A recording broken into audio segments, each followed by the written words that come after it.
everybody. This is Rogers Harrison once again joining you for another episode of the Sports Deep Dive Podcast. Here in the Sports Deep Dive Podcast, we take a look at sporting figures, conferences, leagues, media, commissioners, whatever, you name it. And we magnify that lens a bit and take a look at an aspect of their career or life. Today, since we just had when this is being recorded, we just had a U.S. election for president. We're going to take a look at presidents and sports in the world of sports. Let's begin about that. Now, let's first start with Abraham Lincoln. Lincoln, excuse me. Now, Carl Sandburg wrote a book, Abraham Lincoln: The Prairie Years, Volume 1. And in that book, he recounts this little story. In the early 1830s, a saloon keeper bet the owner of a general store where Abraham Lincoln worked, he bet them $10 that Lincoln couldn't beat Jack Armstrong, a champion of a nearby town. The match was arranged. People came from miles around to the town square near the store where they bet money, they bet tobacco, they bet drinks, and the other items of value to those people at the time. The two men grappled. The short, muscular Armstrong tried to get in close and overpower Lincoln, but Abraham Lincoln, who despite his wiry build was renowned for his strength, held him off with his long arms. Now, eventually, Lincoln threw Armstrong and pinned his shoulders to the ground. Armstrong's friends, angry at the defeat, confronted Lincoln, who told them he would fight, wrestle, or run a race against any of them. Armstrong then diffused his tension by shaking Lincoln's hand and declaring him the winner fair and square. So Abraham Lincoln was a wrestler. Theodore Roosevelt was a boxer. That was his little sporting event. He liked to go in the ring and bout a few. Franklin D. Roosevelt was a second-string football player in prep school. He did the crew at Harvard University, and he used to swim to gain strength due to his polio. That by swimming helped him strengthen his arms and his legs that were weakened by polio. Dwight Eisenhower played football at West Point. John F. Kennedy played left end and tackle in prep school. He swam at Harvard and then, played golf leisurely. So he was not, didn't do any professional sports, just played golf leisurely. Richard Milhouse Nixon was a bench warmer for football in college, but he was an avid bowler leisurely. And I believe he put the bowling alley, into the White House, where he would bowl for relaxation. Gerald Ford. Gerald Ford played football at Michigan. Now, he turned down offers to play for the Packers and the Lions.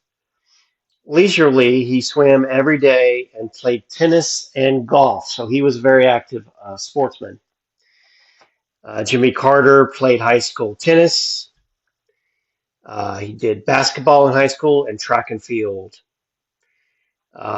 As he did a pole vaulter.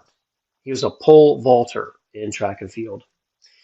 And leisurely, he enjoyed outdoor sports. He enjoyed a little hunting, a little fishing, and that type of thing. George Herbert Walker Bush played baseball. In fact, he played first base for the Yale squad.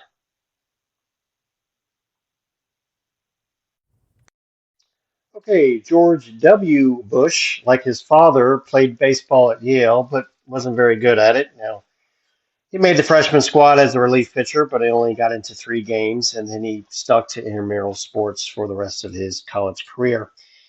He he did take up running to get back in shape. He finished the Houston Marathon in 1993 with a 8 minute and 30-second mile pace.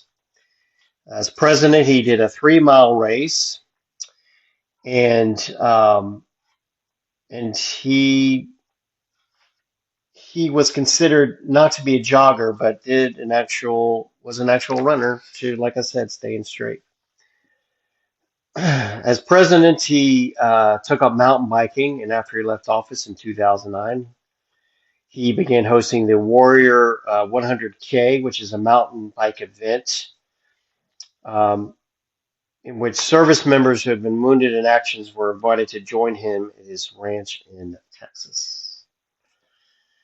Now, Barack Obama, the 44th president, developed a passion for basketball while he was an adolescent in Hawaii. He would play pickup games every day in an outdoor court at his school. And he was good enough to make his high school state championship team in 1979. He was considered a left-handed small forward, um, but he became more famous for, as president, he would play pickup games and against some of his aides, like Reggie Love, who played at Duke, and Secretary of Education Arnie Duncan, who played at Harvard. Um,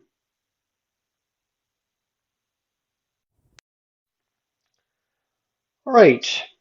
According to NCAA.org, President Joe Biden, our 46th um, president, played football at Delaware in 1961.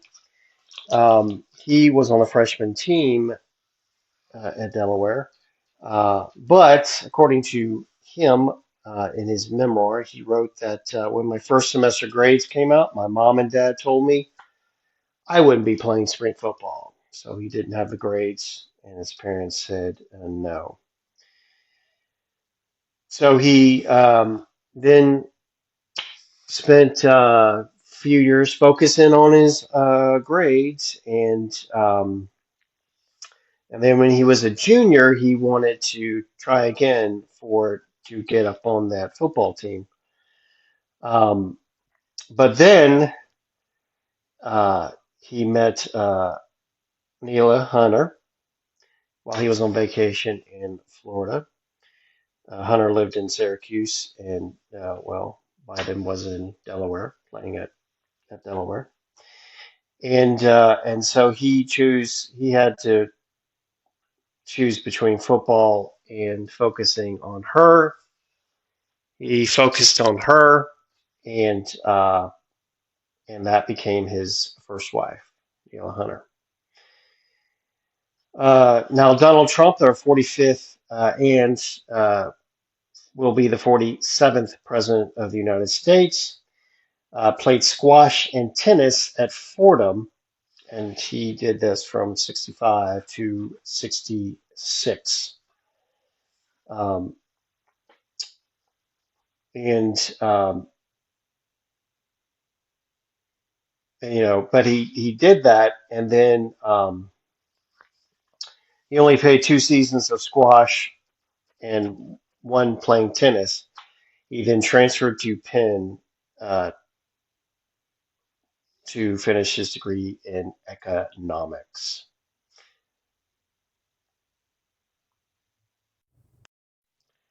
Now, that is some of the athletes who have been president, but also played sports. A little snapshot for you.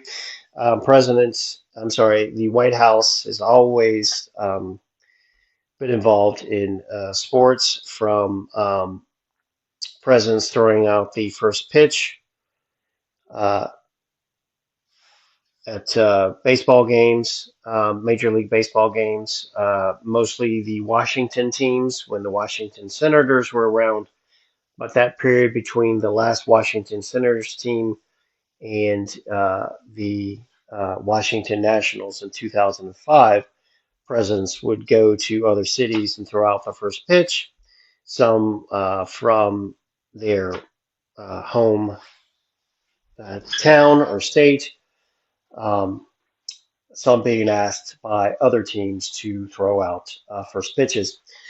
Um, in fact, according to the White House archive, um, President Grover Cleveland was a big baseball fan, but believed if he watched games, meaning if he attended games, people would suppose he was wasting his time and not attending to the duties of being the president. So that's an interesting take about the president. Presidents have also hosted NCAA champions. When they win, they've also hosted professional uh, champions. When they win, um, they will not host if National Hockey League if a Canadian team wins. Only the U.S. teams, and the same for Major League Soccer. So there has been a rich tradition of baseball in the White House. Um, President Franklin Delano Roosevelt famous speech about baseball must go on even during war times to give people something to cheer for and something um, to cheer for and be part of, type of thing. So I just wanted to today's episode take a look into a deep dive um, of presidents and sports. Uh, this concludes this episode. This is episode number 8 of the Sports Deep Dive. We are going to take a little break. So this is our mid-season finale, so to speak. We will be back in January of 2025 with more sports deep dive. Some of the topics we will look at, we'll look at media and sports. And we will look at maybe the NCAA basketball tournament and about how, as well as conference tournaments, basketball conference tournaments. We'll take a look at that history and take a deep dive. I appreciate all the subscribers and all the people that have listened to our 8 episodes. We appreciate it. I want to thank also my occasional co-host, Brian Koparik, for his contributions as well. So have some great holidays, and we will be back with you with another sports deep dive episode in January of 2025. So long, everybody.